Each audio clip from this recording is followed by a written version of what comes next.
एक दिन मेरा एक दोस्त मेरे घर आया और वो अपनी फाइनेंशियल सिचुएशन के बारे में मुझे बता रहा था और वो अपनी फाइनेंशियल सिचुएशन को लेकर बहुत ज़्यादा परेशान था। वो कह रहा था, यार तुझे तो पता है पूरे 5 सालों से मैं ये जॉब कर रहा हूँ, लेकिन अब तक मेरे पास इतने पैसे नहीं इकट्ठा हो पाए कि मैं खुद का बिजनेस स्टार्ट कर सकूँ। बिजनेस तो दूर की बात है, मेरे पास तो एक अच्छी खासी सेविंग्स तक नहीं है। मैं अपने फ्यूचर को लेकर बहुत परेशान हूँ, मुझे समझ नहीं आ रहा कि मैं क्या करूँ। और तुझे तो पता है, जब मेरी जॉब नहीं लगी थी तब मैं लोगों से ये कहता फिरता था कि एक बार मेरी ये जॉब लग जाए, फिर देखना मैं कितने पैसे कमाता हूँ, मुझे पैसों की कभी कोई कमी ही नहीं पड़ेगी। लेकिन आज मैं जब वो वाक्य याद करता हूँ तो शर्म से मेरा सर झुक जाता है। और तो और जब मैंने ये जॉब ज्वाइन की थी तो वहाँ पर कुछ लोगों के बहकावे में आकर मैंने एक बड़ा सा घर लोन पर ले लिया और आज तक उसकी EMI भरते भरते मेरी तो हालत ही खराब हो चुकी है। इस पर मैंने उससे कहा, दोस्त ये तेरी अकेले की प्रॉब्लम नहीं है। जब भी हम मिडिल क्लास लोग जॉब पर लगते हैं तो हम तरह तरह के ख्वाब देखने लगते हैं। हमें लगता है कि हमें भी एक लग्जरी लाइफ जीनी चाहिए और उसी लग्जरी लाइफ को जीने के चक्कर में हम ऐसी ऐसी चीजें बाय कर लेते हैं जिनकी हमें उस वक्त कोई जरूरत नहीं होती। और जो गलती तूने की है, यही गलती हम में से अधिकांश लोग करते हैं और इसी कारण वो एक मिडिल क्लास ट्रैप में फंस कर रह जाते हैं, जहां से निकलना उनके लिए लगभग नामुमकिन सा हो जाता है। इस पर मेरे दोस्त ने मुझसे कहा, यार वे अमीर लोग ऐसा क्या करते हैं जो वे लोग इतने सारे पैसे कमाते हैं, और हम लोग वैसा क्यों नहीं सोच पाते, हम लोग उनकी तरह एक्शन क्यों नहीं ले पाते। इस पर मैंने कहा, आज जितने भी सक्सेसफुल लोग हैं जिन्हें तुम जानते हो, वे सभी लोग अपने जीवन में कुछ खास स्टेप्स को फॉलो करते हैं और उन्हीं स्टेप्स को फॉलो करके वो अपने जीवन में एक अच्छी खासी वेल्थ क्रिएट कर पाते हैं। मेरी ये सारी बातें सुनने के बाद वो और ज्यादा क्यूरियस हो गया। वो ये जानना चाहता था कि आखिर वे कौन से स्टेप्स हैं जिन्हें फॉलो करके वे सभी अमीर लोग इतनी जल्दी अमीर हो जाते हैं। इस पर उसने कहा, अरे भाई जब इतना बता ही दिया है तो ये भी बता दे कि वो कौन से स्टेप्स हैं। इस पर मैंने कहा, देख भाई, जितना मैंने अभी तक रिसर्च की है और जितना मैंने उन्हें अभी तक जाना है, वे लोग अपनी लाइफ में ये 5 स्टेप फॉलो करते हैं, जिसके कारण वह मिडिल क्लास लोगों से काफी तेजी से ग्रो करते हैं और बहुत जल्द एक अच्छी खासी वेल्थ क्रिएट कर पाते हैं। जिसमें पहला स्टेप है, वे सभी सेल्फ एजुकेशन पर ध्यान देते हैं। पहला स्टेप बताने के बाद मैंने अपने दोस्त से कहा, अच्छा मुझे ये बता, जब से हम दोनों ने ग्रेजुएशन पास की है उसके बाद से तूने अपनी सेल्फ एजुकेशन पर कितना ध्यान दिया है, या तूने कभी कोई बुक भी पढ़ी है जिससे तुझे कुछ नॉलेज मिले या पैसों के बारे में कोई ज्ञान मिले। इस पर वो जवाब देते हुए कहता है, यार हमारी ग्रेजुएशन तो काफी लंबे समय पहले हो चुकी है, तो फिर उसके बाद ये पढ़ाई लिखाई क्यों करना। और दोस्तों यही थी वो पहली गलती जो मेरे दोस्त ने की थी और हम में से अधिकांश लोग करते हैं। आपने भी ये देखा होगा, अमीर व्यक्ति कभी भी अपनी सेल्फ एजुकेशन पर ध्यान देते हैं। वे लोग फॉर्मल एजुकेशन से कहीं ज्यादा सेल्फ एजुकेशन पर फोकस करते हैं, यानी कि वे सभी कॉलेज पास आउट होने के बाद भी अपनी लर्निंग पर ध्यान देते ही रहते हैं। वे लोग हमेशा कुछ नया सीखते रहते हैं और उसे अपने बिजनेस में अप्लाई करते रहते हैं। और खास तौर पर वे सभी सेल्फ एजुकेशन और फाइनेंस पर बहुत ज्यादा ध्यान देते हैं। और तो और कई सारे बिलियनर्स ने खुद इंटरव्यू में ये भी कहा है कि उनकी कामयाबी का राज सेल्फ एजुकेशन ही है। वो चाहे दिन भर कितना भी बिजी क्यों न रहे, लेकिन दिन में एक ऐसा समय जरूर निकालते हैं जब वो शांति से अपनी सेल्फ एजुकेशन पर ध्यान देते हैं, यानी कि वह खुद को एजुकेट करते हैं। सो दोस्तों, मेरा आप लोगों से भी यही प्रश्न है, आप सभी अपनी लाइफ में सेल्फ एजुकेशन पर कितना ध्यान देते हैं? क्या आपने कभी फाइनेंस या सेल्फ एजुकेटेड रिलेटेड कोई बुक्स पढ़ी हैं या उनके बारे में जानने की कभी कोई कोशिश की है? अगर हाँ, तो आप मुझे कमेंट में जरूर बताइएगा। अगला पॉइंट, वे सभी लोग अपने लिए एक सही मेंटोर चुनते हैं जो उन्हें सही राह दिखा सके। देख भाई, ऐसे कई किस्से हैं जहां पर एक गरीब आदमी अपनी मेहनत से आगे चल करके अमीर बन जाता है, और अगर तू उनकी जर्नी देखेगा तो तुझे यही मिलेगा कि वे सभी लोग अपने गोल्स को लेकर बहुत ज्यादा क्लियर होते हैं। उन्हें ये सही सही पता होता है कि उन्हें अगले स्टेप में क्या करना है। तो क्या आपने कभी सोचा है कि आखिर वो इतने ज्यादा क्लियर कैसे हो पाते हैं? उन्हें ये सब कैसे पता होता है कि अपना पहला स्टेप खत्म करने के बाद उन्हें अगला स्टेप यही उठाना है और यहीं से वो आगे बढ़ सकते हैं? ऐसा इसलिए होता है क्योंकि उनके पीछे उन्हें गाइड करने के लिए कोई पहले से ही मौजूद है, और वे होते हैं उनके मेंटोर्स, जो उन्हें सही रास्ता दिखाते हैं, सही गाइडेंस देते हैं, ताकि वे लोग गलतियां ना करें और जल्द से जल्द अपने गोल तक पहुंच सकें। और जब वे लोग गलतियां कम करेंगे तो उन्हें टाइम कम लगेगा, यानी कि उनका लर्निंग पीरियड भी काफी कम होगा, और वो काफी कम समय में अपने गोल्स को अचीव कर पाएंगे। अगर हम इसे एक एग्जाम्पल के तौर पर समझे, मान लेते हैं कि आप एक नया बिजनेस स्टार्ट करने के बारे में सोच रहे हैं। आपको उस बिजनेस के बारे में ये तो पता है कि वो बिजनेस क्या है और उससे पैसे कैसे बनते हैं, लेकिन उस बिजनेस को कैसे खड़ा करना है, उस बिजनेस को कैसे ग्रो करना है, इन सब के बारे में आपको कोई भी इन्फॉर्मेशन नहीं। ऐसे में जब आप उस बिजनेस को स्टार्ट करेंगे तो आपके सामने कई सारी प्रॉब्लम्स भी खड़ी होंगी। उन प्रॉब्लम्स को सॉल्व करना, उन्हें हैंडल करना, इन सब में आपको काफी सारा वक्त लगेगा और हो सकता है कि आपके काफी सारे पैसे भी लग जाए।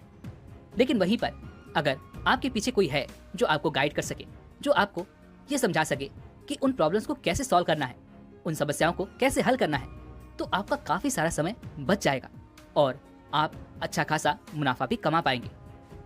जितने भी सक्सेसफुल लोग आज आपको नजर आ रहे हैं, उन सब की सफलता का राज यही है कि उन सभी ने अपने मेंटोर्स की बात मानी, उन सभी ने अपने मेंटोर्स की गाइडलाइन को फॉलो किया। तभी तो वे सभी आज सफलता के शिखर पर हैं और आज हर कोई उनकी तरह बनना चाहता है। तो अब आपको बस इतना ही तो करना है, अपने लिए एक सही मेंटोर चुनना है और इसके लिए आपको बस इतना ही देखना होगा कि ऐसा कौन है जो आपकी फील्ड में महारत हासिल कर चुका है और जो आपको सही राह दिखा सकता है। अगर आपकी लाइफ में ऐसा कोई मेंटोर है जो आपको गाइड कर रहा है तब तो ठीक है, और अगर नहीं है तो आपको अपने मेंटोर को ढूंढना जरूर चाहिए, क्योंकि यदि आपने अपने लिए सही मेंटोर चुन लिया तो वो आपकी लाइफ में आने वाले स्ट्रगल और टाइम को बहुत कम कर सकता है और आप जल्द से जल्द अपने गोल को अचीव कर सकते हैं। अगला पॉइंट है, they do not exchange time for money. आगे मैंने अपने दोस्त से कहा, अच्छा मुझे ये बता, तू अपने जॉब पर कितना समय देता है और उस जॉब के बदले तुझे कितनी सैलरी मिलती है? इस पर वो जवाब देते हुए कहता है, यार वैसे तो जॉब 9 to 5 की है, लेकिन मुझे लगभग 10 से 10.5 घंटे लग जाते हैं, और रही बात सैलरी की तो पीएफ वगैरह कटने के बाद मेरे हाथों में कुल 60,000 रुपए आते हैं। इस पर मैंने उससे कहा, यार तेरी सैलरी तो अच्छी है, इसमें कोई कमी नहीं, लेकिन ये जो टाइम के बदले पैसा एक्सचेंज करने का सिस्टम है, यही पर सारी गड़बड़ी होती है और यही अमीर और गरीब के बीच में एक बड़ा डिफरेंस क्रिएट करता है। इस पर मेरा दोस्त कहता है, यार तेरे कहने का मतलब क्या है? यार देख, मैं तुझे कोई गलत सजेशन नहीं दे रहा, बल्कि मैं तुझे एकदम क्लियर रखना चाहता हूँ। देख, तेरी सैलरी है 60,000 रुपए महीना और ये एक अच्छी सैलरी है और इसके लिए तुझे महीने भर काम भी करना पड़ता है, और देखा जाए तो ये एक एक्टिव इनकम सोर्स है और मैं नहीं कहता कि ये बुरी बात है। लेकिन अगर हम दूसरे पहलू की ओर देखें, भगवान ना करे कि अगर किसी कारण तेरी जॉब चली जाती है तो तेरे पास कोई भी इनकम सोर्स नहीं बचेगा। अरे भाई, तू ये सब क्या कह रहा है? अरे यार, मैं तुझे डिमोटिवेट नहीं कर रहा हूँ, मैं तुझे बस एक सही राह दिखाने की कोशिश कर रहा हूँ, मैं तुझे बस पॉसिबिलिटीज बता रहा हूँ, और ये तू भी अच्छी तरह से जानता है कि जो कुछ मैं कह रहा हूँ ये सच है। अगर हम हमेशा केवल एक ही इनकम सोर्स पर डिपेंड रहें तो इसके क्या परिणाम हो सकते हैं ये हम सभी अच्छी तरह से जानते हैं, और इसी कारण गरीब लगातार और गरीब ही होते जा रहे हैं, क्योंकि वे लोग केवल एक इनकम सोर्स पर ही डिपेंड रह जाते हैं। वे सभी अपने लिए कभी कोई और इनकम स्ट्रीम खड़ी ही नहीं करते। और वहीं पर दूसरी तरफ एक अमीर व्यक्ति हमेशा अपने लिए 3 से 5 इनकम सोर्स क्रिएट करके रखता है। वो कभी भी एक इनकम सोर्स पर रिलाई नहीं करता, क्योंकि वो जानता है कि अगर उसकी एक इनकम सोर्स बंद भी हो गई तो उसकी बाकी इनकम सोर्सेस चलती रहेंगी और उसे पैसों की कभी कोई कमी नहीं होगी। और यहीं पर हम में से अधिकांश मिडिल क्लास लोग गलतियां करते हैं। वे लोग केवल अपनी एक्टिव इनकम पर ही ध्यान देते हैं, वे लोग पैसिव इनकम सोर्स क्रिएट करने के बारे में कभी सोचते ही नहीं। लेकिन मैं आपसे बस इतना ही कहना चाहूंगा कि जब भी आप खाली बैठते हैं तो उस समय आप उस खाली समय का इस्तेमाल कैसे कर सकते हैं, इस बारे में सोचना सीखिए। कैसे आप अपने लिए एक और अलग इनकम स्ट्रीम क्रिएट कर सकते हैं, इस बारे में सोचिए, ताकि आप एक की बजाय मल्टीपल इनकम स्ट्रीम खड़ी कर सकें और आपको भी कभी पैसों की कमी ना हो। अगला स्टेप कहता है, दे बाय स्ट्रैटेजिकली। इस पर मैंने उसे कहा, देख भाई, हम सभी पैसे तो कमा लेते हैं, फिर चाहे वो कम हो या ज्यादा, लेकिन उन पैसों को कैसे खर्च करना है इसके बारे में भी हमें सही समझ होनी चाहिए। और पैसों को खर्च करने के लिए हमें एसेट्स और लायबिलिटीज के बीच का फर्क भी पता होना चाहिए, क्योंकि जब भी हम एसेट्स और लायबिलिटीज के बारे में अच्छी तरह से जानते हैं तो ये इन्फॉर्मेशन कहीं ना कहीं हमारे माइंड में फीड हो जाती है, और फिर जब भी हम कुछ बाय करने जाते हैं तो इसका सीधा असर हमारे परचेसिंग पावर पर पड़ता है।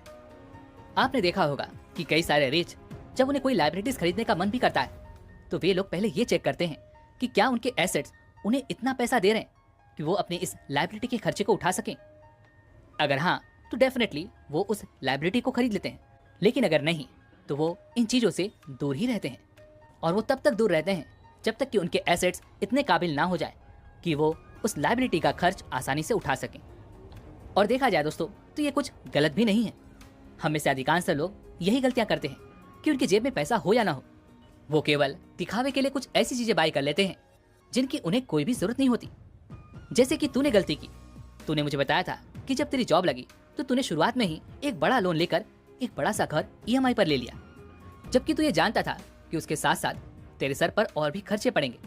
उसके बाद भी तू पीछे नहीं हटा, बल्कि तूने वो लाइबिलिटी खरीद ही ली। और यही कारण है कि आज तक तू उसका केवल लोन ही चुका रहा है। मैं ऐसा नहीं कहता कि तुझे घर नहीं लेना चाहिए था, लेकिन कम से कम तुझे अपनी फाइनेंशियल स्टेबिलिटी का ध्यान रखना चाहिए था। यानी कि तुझे तब तक रुकना चाहिए था जब तक कि तू फाइनेंशियल स्टेबल नहीं हो जाता। और एक बार जब आप फाइनेंशियल स्टेबिलिटी को हासिल कर लेते हैं तो उसके बाद आप जब चाहें अपने लिए बड़ा घर ले सकते हैं। लेकिन दोस्तों यहाँ पर मेरा आपसे एक सवाल है। मैं आप लोगों से ये जानना चाहता हूँ कि आपकी बकेट लिस्ट में ऐसी कौन सी चीजें हैं जो आप खरीदना चाहते हैं और आप ये जानते हैं कि वो एसेट नहीं बल्कि लायबिलिटीज हैं। और अगला स्टेप है अपॉर्चुनिटी या बाधाएं। इसे समझाते हुए मैंने अपने दोस्त से कहा, देख भाई, जब एक फिक्स्ड माइंडसेट वाले बंदे के पास कोई रुकावटें आती हैं, कोई बाधाएं आती हैं, तो उसका सारा ध्यान केवल उन बाधाओं पर ही होता है। लेकिन वहीं पर एक ग्रोथ माइंडसेट वाला बंदा, जब उसके सामने कोई रुकावटें आती हैं, कोई बाधाएं आती हैं, तो उन्हें भी एक अवसर के रूप में देखता है। इसे एक एग्जाम्पल के तौर पर समझते हैं। मान लीजिए कि आपने अभी अभी एक शॉप खोली है।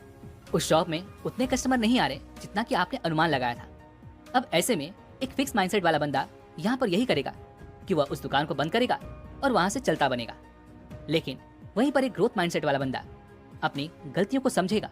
वो ये जानने की कोशिश करेगा कि आखिर ऐसी क्या प्रॉब्लम है जिस कारण उसे उतने कस्टमर नहीं मिल रहे। जैसे कि क्या कहीं प्रोडक्ट अच्छा है या नहीं, क्या प्रोडक्ट की प्राइसिंग सही है या नहीं, जिस लोकेशन पर उसने दुकान खोली है क्या वो लोकेशन सही है या नहीं। इस तरह से वो अपने हर एक सवाल का जवाब ढूंढेगा और अंत में वो ये जान पाएगा कि आखिर उसे क्या करना है। और उन सभी चीजों को अपने बिजनेस में अप्लाई करके वो अपने बिजनेस को लगातार ग्रो कर पाएगा। क्योंकि एक ग्रोथ माइंडसेट वाला बंदा हमेशा प्रॉब्लम को एक अपॉर्चुनिटी के रूप में देखता है। वो प्रॉब्लम से डरता नहीं बल्कि उससे लड़ता है और उसका सॉल्यूशन निकालता है। लेकिन वहीं पर एक फिक्स माइंडसेट वाला बंदा हमेशा केवल प्रॉब्लम्स पर ही ध्यान केंद्रित करके बैठा रहता है। उसके सामने वो प्रॉब्लम्स उसे बहुत बड़ी नजर आती हैं और वो उसका सॉल्यूशन निकालने की कोशिश तक नहीं करता। जी हाँ दोस्तों, ये सभी माइंडसेट का ही गेम है। अगर आपने अपना माइंडसेट बदल लिया तो डेफिनेटली आप भी अपने बिजनेस में ग्रोथ ला सकते हैं, अपनी लाइफ को सही दिशा दे सकते हैं, अपने लिए एक अच्छी खासी वेल्थ क्रिएट कर सकते हैं। लेकिन ऐसा नहीं है कि माइंडसेट एक दिन में चेंज हो जाएगा। इसमें आपको थोड़ा समय देना होगा, आपको थोड़ी सी मेहनत करनी होगी, तब जाके आप एक फिक्स माइंडसेट से एक ग्रोथ माइंडसेट में कन्वर्ट हो पाएंगे और उसके बाद आपके जीवन में सब कुछ बदलने लगेगा। लेकिन उससे पहले मेरा आप सभी से एक प्रश्न है और वो यह है कि आप सभी के लाइफ में ऐसी क्या प्रॉब्लम्स है जिन्हें सॉल्व करने के बाद उन्हें अवसर में बदला जा सकता है। उसकी एक लिस्ट अभी के अभी तैयार करें।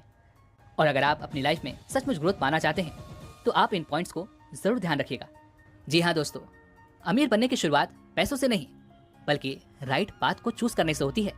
इसलिए राइट पाथ को चूज कीजिए, उसे फॉलो कीजिए और डेफिनेटली आप भी बहुत जल्द अपने लिए एक अच्छी खासी वेल्थ क्रिएट कर सकेंगे।